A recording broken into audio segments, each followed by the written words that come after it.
We operate on this massive, like, almost universally unquestioned baseline assumption when we look at history. Yeah.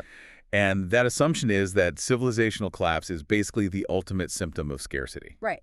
It's the standard narrative. Yeah, exactly. Like, you run out of grain, your supply lines completely break down, your treasury empties out, or, the barbarians at the gate finally push through just because you literally cannot afford to pay your armies anymore. And then the empire falls. Right. The overarching idea is that poverty is the great destroyer of human societies. But the material we are unpacking in our deep dive today takes that entire premise and it completely turns it on its head. It really does. It's a fascinating shift in perspective. It posits that human societies rarely actually die of starvation. They die of the absolute unregulated intoxication of wealth. Yeah, it is a profound structural paradox. And the observation here is that when human beings, or even entire nations, are faced with severe grinding deprivation, this very specific sociological mechanism activates. Okay, unpack that. What mechanism? Well, they inherently seek out order. Like, the sheer vulnerability of poverty necessitates a really tight, binding social contract. Because you literally can't survive alone. Exactly. People crave a structural framework. They want strict adherence to laws, and they need mutual reliance. Historically, that intense need for an unbreakable social fabric is often conceptualized as, like, calling out to a higher power. Right, establishing a divine or ethical framework just to keep the community from fragmenting when things get dark. Spot on. But the text argues that the very second absolute prosperity is achieved, that same socio-economic legal structure is almost immediately discarded. Which is wild. And that brings us to the actual mission of our deep dive today. Yeah. We're looking at the writings and lectures of Allama Parwez, specifically his analysis of a section of the Quran Surah Az-Zumar, verses 8 through 21. Yes. Now, what makes Parwez's analysis so radically different and frankly so interesting for us to look at is his methodology. He approaches these texts not as, like, theological poetry or mystical incantation. Not at all. He looks at them as a hyper-rational, socio-economic blueprint. So our goal today is to look at the structural arguments he extracts from these verses. We are entirely stripping away the supernatural framing here. Exactly. We want to examine what this text is actually asserting about how human societies operate, how power is distributed, and why systems self-destruct when they hit peak material abundance. And to really grasp the mechanics of that self-destruction, we have to situate ourselves in what Parwez terms the age of economics. Okay, the age of economics. Yeah. If we look at antiquity, the ultimate arbiter of power was brute force. I mean, it was the sword, the phalanx, the literal physical control of territory through military might. Right. You own the land because you have the biggest army standing on it. Exactly. But you fast forward to the modern era, and the calculus has shifted entirely. Capital is the new standing army. Wow. Capital is the standing army. It is the ultimate deciding factor of global power, political influence, and systemic control today. So when Parwez analyzes societal collapse through the lens of these verses, he is diagnosing a disease that is highly specific to developed economies. Because they have that massive capital. Right. And he uses this stark, real-world example to illustrate the psychological and, the structural toll of wealth when it's been completely decoupled from any binding ethical anchor. Now, he points directly to modern welfare states for this. He does. He specifically cites Sweden as the quintessential model of this phenomenon. So let's dissect that Swedish model for a minute, because on paper, for you listening, it represents the absolute zenith of human socioeconomic achievement. The ultimate success story. Right. You are looking at the Folkhemmet, the people's home. This is a society that transitioned from agrarian poverty in the early 20th century to a high-tech social democratic powerhouse. They basically solved the baseline survival equation. Exactly. They solved it. State-sponsored health care, free education, incredibly robust social safety nets, high wages, unmatched material abundance. I mean, from a purely administrative standpoint, they built the utopian machine. They did. Yet, Parwez observes that this material saturation correlates with profound internal decay. It manifests in things like epidemics of profound social isolation, deep existential crisis, and historically high suicide rates. And I think the critique here really requires some nuance. Parwez is not arguing against the concept of a welfare state. Right. He's not saying let's go back to poverty. Exactly. He is not saying that ensuring basic human needs is inherently destructive. The structural observation he's making is about the vacuum that forms after survival is guaranteed. The after effect. Yes. When material saturation is achieved, but that wealth is completely decoupled from a larger demanding structural purpose or, a binding ethical framework, the society begins to unravel from the inside out. Because the individuals within that system no longer actually need each other to survive. That's the core of it. That tight social contract that was forged in deprivation, it just dissolves. The state essentially becomes a vending machine for survival. A vending machine for survival. That is a brutal image. And the citizen just becomes an isolated consumer. So we can almost look at this through the lens of an autoimmune disease. Right. Oh, I like that analogy. Let's unpack that. Well, think about it. The human immune system is designed to fight off external threats. It is this aggressive, hypervigilant defense mechanism that we forged through millions of years of evolutionary struggle against pathogens. Right. It's constantly looking for a fight. Exactly. But what happens when you place that human being in an entirely sterile environment? The immune system doesn't just, power down and relax. Yeah, it's bored. It gets deeply confused. Deprived of a legitimate external enemy, it turns its aggressive mechanisms inward and starts attacking the body's own healthy organs. So that maps perfectly onto Parwez's sociological framework. When a society's engine is immense capital generation, but it lacks a steering wheel. A steering wheel being an objective anchor of values. Right, exactly. When it lacks that anchor, that massive societal momentum doesn't just peacefully coast to a halt, it crashes into its own foundation. Because the capital becomes its own justification. Precisely. The wealthy classes, and honestly wealthy nations as a whole, no longer feel bound by any reciprocal social contract. The wealth acts as this, artificial insulator. They believe they can simply buy their way out of the consequences of a collapsing social structure. Exactly. They build higher walls instead of fixing the roads. But I want to push back slightly on the timeline of this collapse because it feels a bit, deterministic. How so? Well, it implies that the moment a society gets rich, the clock immediately starts ticking toward unavoidable doom. Yeah. And surely there must be historical or structural countermeasures, right? You would hope so. If wealth acts as an acid that dissolves the social contract, what is the alkaline solution? How does a society maintain its structural integrity once it actually crosses that threshold of abundance? Well, that's exactly where Parwez pivots. He provides that exact countermeasure in his reinterpretation of the text. And this is where we have to fundamentally rethink our terminology. Okay, break it down for us. He takes deeply traditional concepts that have been understood for centuries as purely physical, supernatural rituals, and he aggressively translates them into concrete socio-political actions. Right. And the two central pillars here are qiyam and sajda. Okay, so let's define those traditionally first. Qiyam traditionally refers to the physical act of standing up straight during a prayer. Right. You are in a quiet room, you face a specific direction, and you physically stand. And sajda is the physical act of prostrating, bowing down until your forehead touches the ground. Exactly. The standard Orthodox understanding is that these are acts of individual worship. They are physical manifestations of submission to a deity. But Parwez entirely discards that passive framing, doesn't he? Completely. In his rational socio-economic extraction of these verses, qiyam and sajda are not stretches. They are the core algorithms for societal justice. Algorithms for justice. Yeah. Love that phrasing. Let's look at the mechanics of qiyam, or standing. He argues this is not about your posture in a mosque. It is the uncompromising societal mandate to stand up like an immovable object against tyranny, Right. against oppressors, and against unjust consolidations of wealth and power. It is the active structural mechanism of defiance. So it is the refusal to be assimilated into a corrupt economic engine. Precisely. Like if a corporation is poisoning a local water supply to maintain its profit margins, qiyam is not going into a room and praying for the water to miraculously be clean. No, absolutely not. It is the physical, legal, and economic mobilization required to actually dismantle that corporate practice. That is the exact translation of the concept. It is the friction applied to unchecked power. Okay, so that's the resistance side. Yes, and then you have the second half of the equation, sajda, or bowing.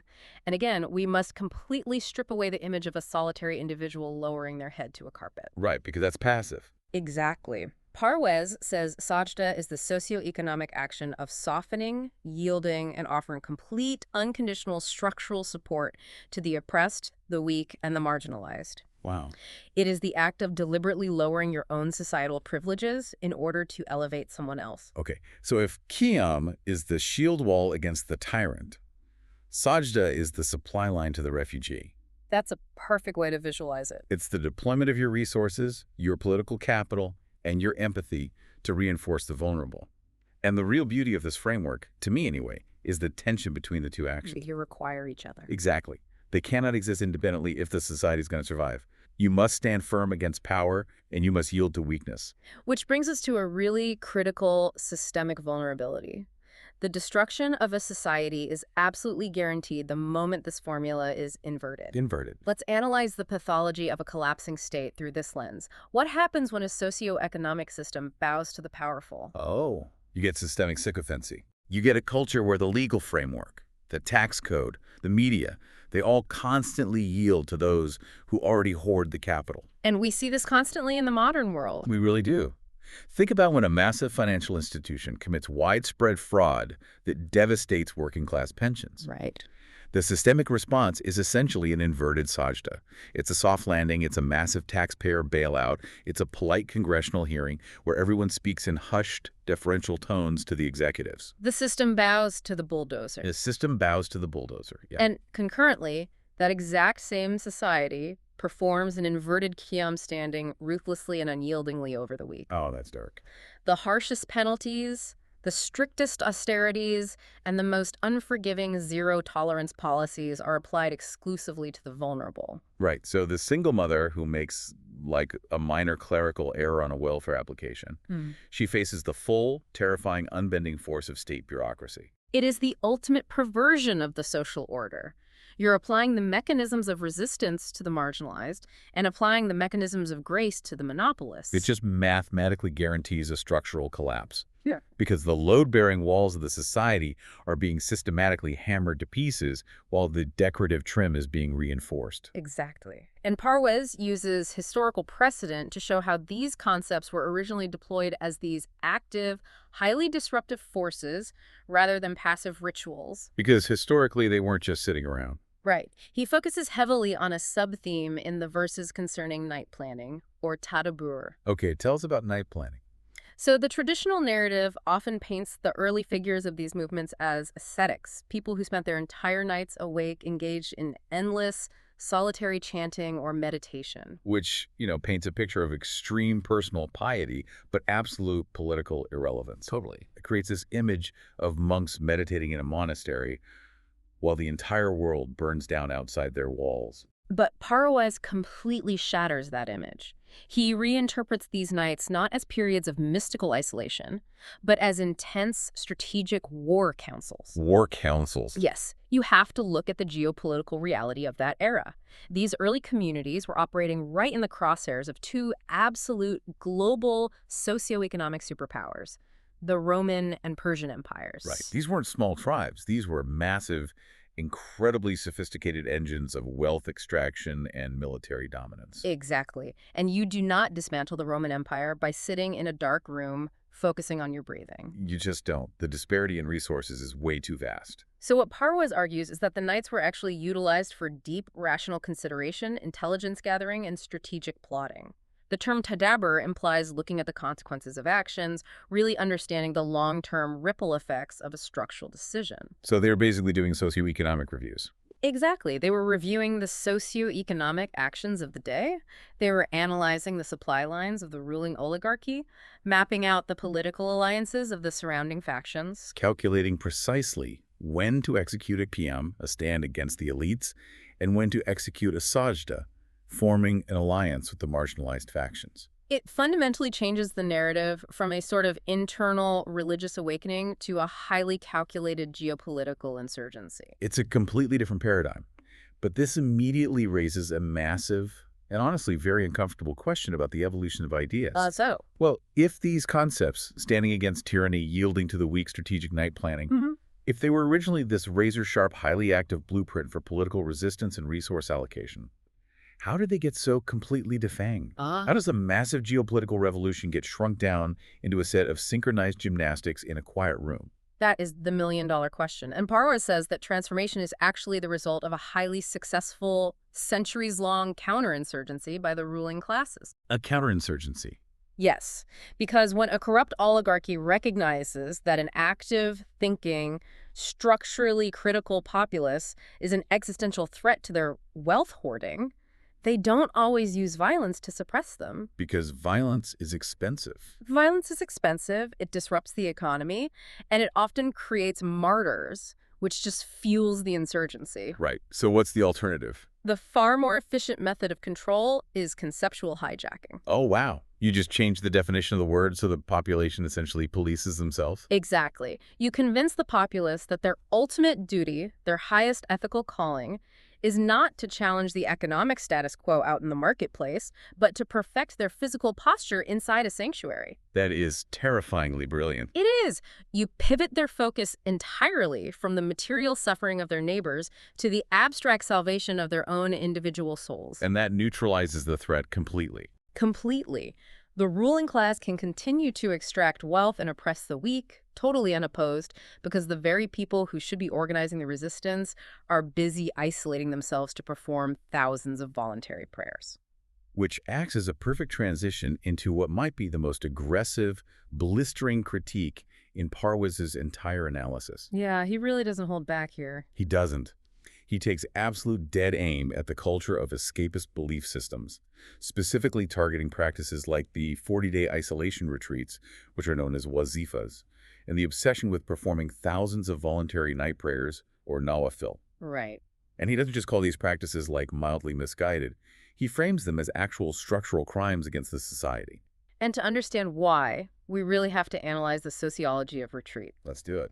So, in any given society, there is a subset of individuals who possess a heightened sensitivity to ethics, justice, and moral responsibility. Let's call them the ethical class. Sure, the ethical class.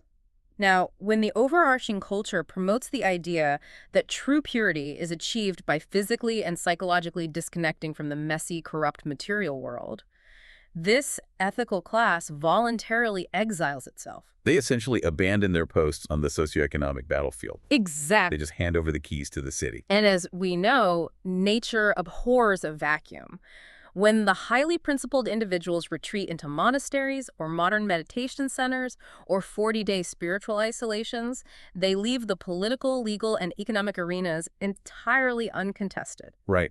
The halls of power are literally vacated by the ethicists. Which means the opportunists face absolute zero friction. The retreat of the ethical class is the greatest gift a corrupt billionaire could ever ask for. It really is. It means nobody is going to audit their supply chains, nobody's going to protest their terrible labor practices, and nobody is going to demand systemic structural reform because the people who actually care about those things are busy trying to achieve inner peace on a mountaintop.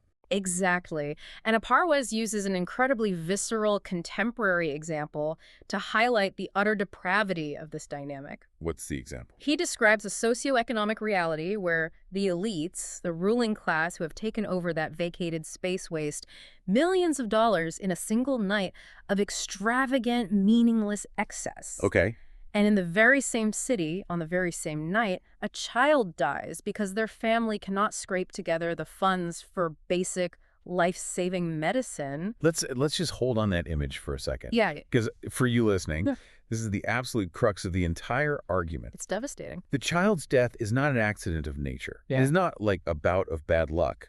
It is a direct mathematical consequence of resource hoarding. Yes. The millions burned on elite extravagance were extracted from the labor and resources of the broader society, directly depriving the vulnerable of the capital needed for survival. The extravagance is the literal cause of the deprivation. And this brings us to Parwez's radical redefinition of one of the most heavily loaded terms in the text, kufr. Oh, this is a massive paradigm shift. So in classical theology, kufr is translated merely as disbelief.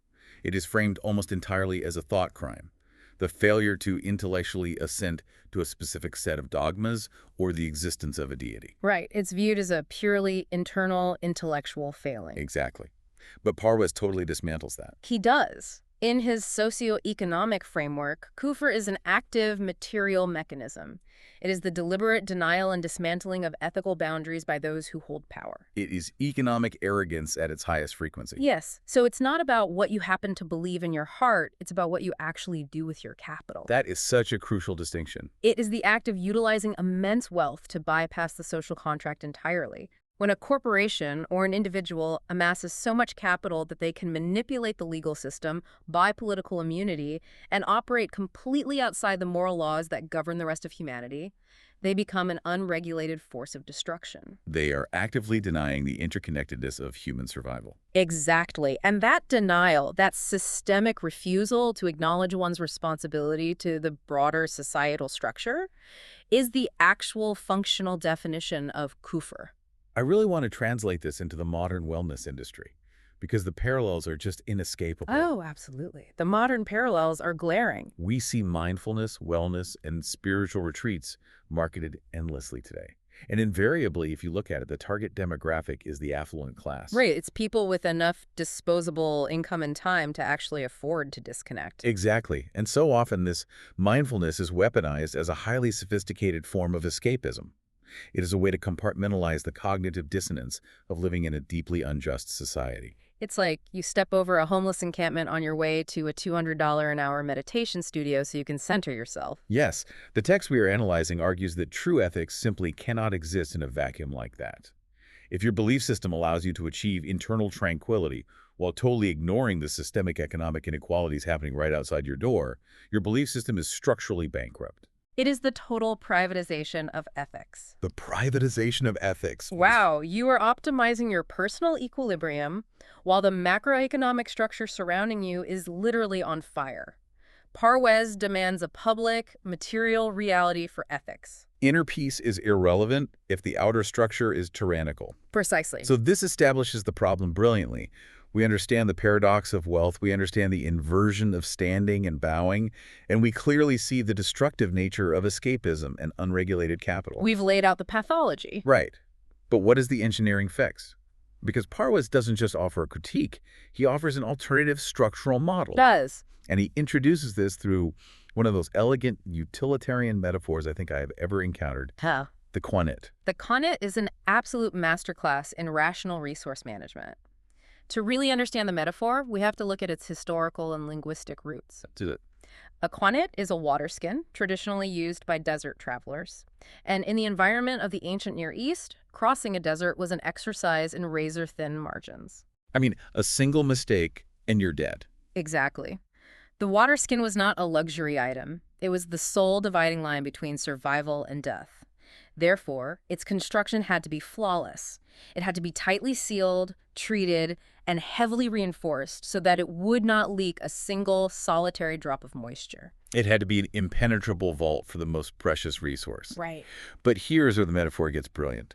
A vault is completely useless if it cannot be opened. Exactly. If the water skin is sealed so tightly that the traveler cannot drink from it, they still die of thirst, just as surely as if it had leaked everywhere. And that is why the defining feature of the quanit is the valve. The valve. It represents dynamic, highly controlled distribution. A healthy society must guard its resources with the exact same ferocity as that desert traveler. It cannot afford to waste its capital, its labor, or its natural resources on frivolous, destructive excess. It has to prevent the leakage of the millions wasted by the elites. Yes. But simultaneously, it must possess the structural capacity to instantly open the valve and direct those resources precisely to where there is a societal need. Like the family unable to afford medicine. Exactly. The society identifies the need, opens the valve of collective resources to solve that specific problem, and then immediately seals it again. It is a highly responsive, localized deployment of capital. So it acts as the ultimate structural middle ground. Right. On one end of the spectrum, you have the hoarders, those committing kufr, who tie up the spring, trap the resources in offshore accounts or useless assets, and essentially let the population die of thirst. And on the other end, you have the extravagant waste, where the water is simply poured out into the sand for momentary amusement. The Kwan model operates right in the center. Flawless preservation coupled with precise need-based distribution. It's the difference between a swamp and an irrigation system. Oh, that's a great analogy. Like, a swamp is just water sitting there stagnating, breeding disease. But an irrigation system moves the water deliberately, purposefully, to where the crops are actually growing. Spot on. But Parwez's analysis of mobility doesn't stop at just the movement of resources. He expands this mandate to the movement of human beings themselves. Right, there is this massive, almost confrontational mandate for geographical and systemic mobility. The text introduces the absolute imperative of migration. Parwez argues that human beings are not trees. They are not biologically or structurally obligated to stay rooted in toxic soil. We have legs for a reason. Exactly. When a societal structure becomes irrevocably oppressive, when the ruling class is thoroughly intoxicated by wealth, when the ethical class has permanently retreated to the mountains, and the system is aggressively performing qiyam against the weak. The rational required response is not to sit passively and just endure the collapse. No. He pulls a quote from the broader textual tradition that says, God's earth is vast. Now, in a traditional poetic reading, that just sounds like a comforting platitude, right? Like, oh, the beauty of creation is everywhere. Right. But in Parwez's socio-economic extraction, it reads like a tactical command. A directive to migrate. Yes. If the current system is mathematically incapable of providing justice, your obligation is to explore, to move, and to engineer a better rational system somewhere else. And he backs this up with historical socioeconomic data, doesn't he? He does. He points to the era of European global expansion. Now, regardless of the profound historical complexities, the violence, and the massive colonial fallout of that era— Which is undeniable. Undeniable. But the underlying structural point Parwez is extracting is purely about the mechanics of momentum. Okay, explain that. The European nations did not achieve global dominance by remaining stagnant, huddled in their home territories, enduring the feudal system indefinitely. They actively explored. They moved massive amounts of human capital across oceans. They experimented with entirely new economic models like the joint stock company, and they expanded. The core law being observed is that static societies that refuse to move geographically or intellectually inevitably rot. Dynamic, mobile societies thrive. I mean, the logic holds up, but I have to inject some heavy skepticism here on behalf of just, like, basic human psychology. Fair enough. Proposing mass migration as a structural solution sounds incredibly clean on a whiteboard, but the sheer agonizing friction of uprooting a life is immense. We are creatures built on habit, on localized networks, on the familiarity of our immediate surroundings. Of course. I mean, moving across town is one of the most stressful events in a modern person's life. Sure. Now imagine telling an entire marginalized community to pack up their lives, abandon their ancestral homes, and just walk into the unknown to build a new society from scratch. It's a massive ask. It is. The text uses the term Iqamat to describe the required mindset. How does Parwez address that paralyzing fear of the unknown? Well, he does not dismiss the friction. He actually embraces it as a mathematical necessity. Okay. Iqamat is often weakly translated as patience or steadfastness. But Parwez defines it as a calculated, enduring resilience. Calculated resilience. It is the cold, completely rational recognition that the temporary, intense pain of uprooting and moving is mathematically preferable to the guaranteed, permanent destruction of staying underneath a collapsing roof. So it's essentially the amputation of a gangrenous limb. It is horrific in the moment, but the alternative is systemic death. That is exactly it. It requires a profound, almost violent shift in psychological framing. You have to stop viewing yourself as a helpless victim trapped in a static, localized reality, and you have to start viewing yourself as an active, mobile agent capable of designing a new socioeconomic framework elsewhere. That is empowering but daunting. Iqamat is the resilience required to push through that initial shock of displacement in order to execute the blueprint of the Khanate in a new territory. Yes, the friction is immense, but yielding to an oppressive system simply because it is familiar, that is the ultimate failure of intellect. Wow. So we are building a massive, interconnected blueprint here. Let's recap for the listener.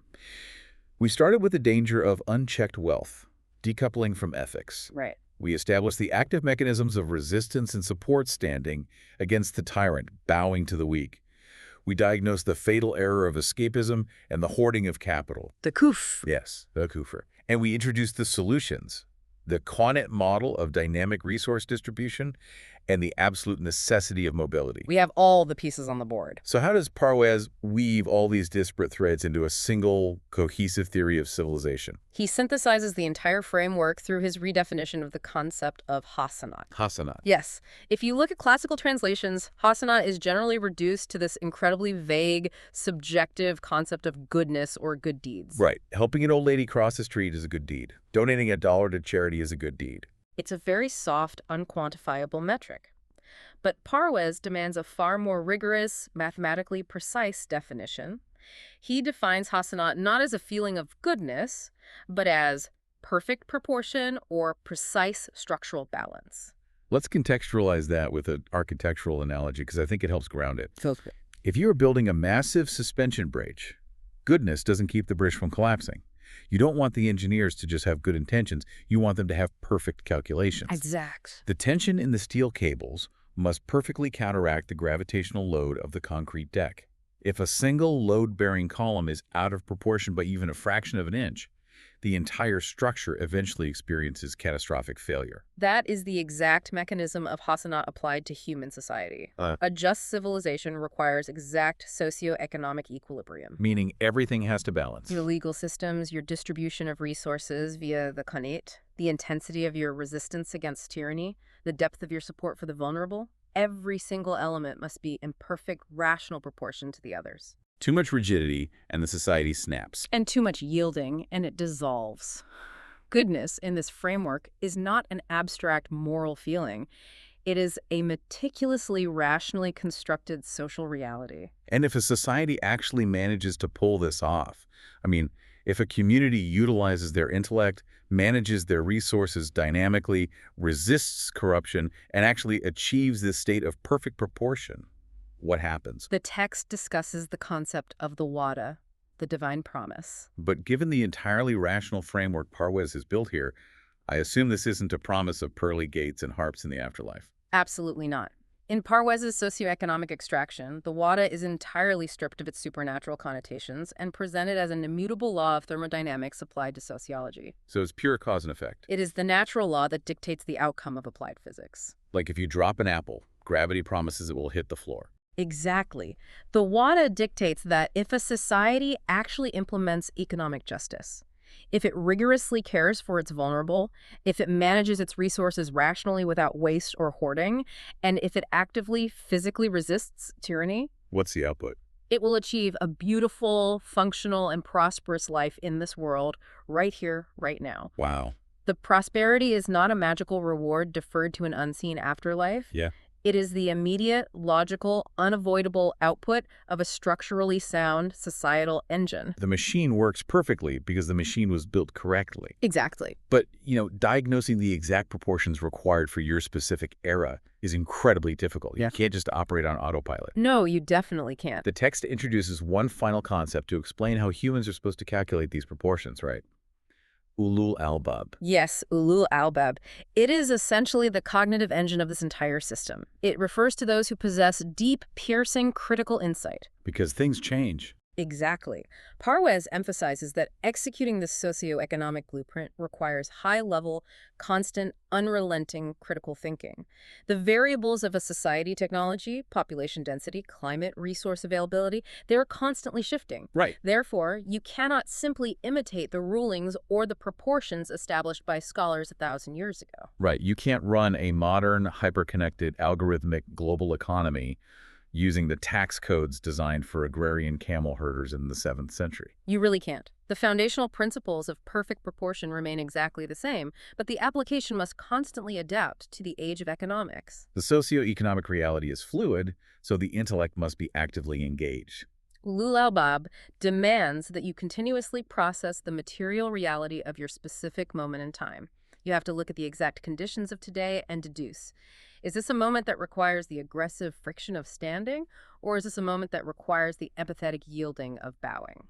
It is the absolute rejection of blind, historical imitation in favor of real-time critical processing. Exactly. You have to do the math yourself. Well, we have covered an immense amount of ground today, transitioning from the psychology of collapse to the mechanics of perfect proportion. It's a massive framework. We have completely dismantle the idea that civilization is a passive endeavor. Parwez has presented a reality where engaging with the economic structure of your society is not some secular distraction from a higher calling. It is the higher calling itself. It fundamentally rewires how we should interact with our environment. And I think there is a really fascinating, unexplored layer to this that we need to consider as we close out the deep dive. Wait on us. We spent a lot of time discussing the imperative of mobility, the command to migrate when a system becomes oppressively static, the idea that God's earth is vast. Right. But let's apply the Ulul Albab, the critical thinking, to our current era. Okay. The geographical earth has been fully mapped. There are very few uncharted territories left to physically migrate to when the socioeconomic system fails. We live in an era of inescapable global capital. Yeah, the borders are closed and all the real estate is basically bought up. So, if the imperative to migrate and build a new Connaught model remains a natural law for survival, how do we actually execute it today? That is a brilliant question. The provocative thought is this. Perhaps the next great migration is not geographical at all. Perhaps it's infrastructural and digital. Oh, wow. Are we commanded to move our physical bodies across an ocean?